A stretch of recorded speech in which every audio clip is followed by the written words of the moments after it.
కరవాక, ఈ ఏరియాని మనం కరవాక గోవనమఠం గల్ఫ్ ఏరియా అని పిలుస్తాం.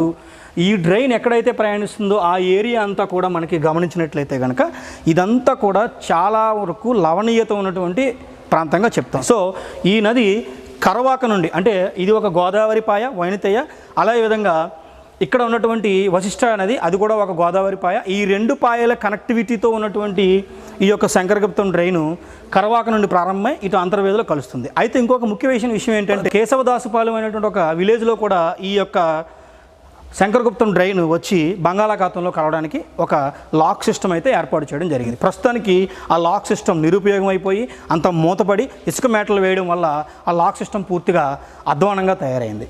ఈ శంకరగుప్తం డ్రైన్ 23 నుండి 24 కిలోమీటర్లు ఉంటుంది. అంటే కరవాక నుండి ఇక్కడ కేశవదాసుపాలెం అనగా మెండుపాలెం బంగాళాఖాతంలో కలిసేటువంటి ప్రాంతం వరకు దాదాపు 23 నుండి 24 కిలోమీటర్ల యొక్క పొడవు ఉంటుంది.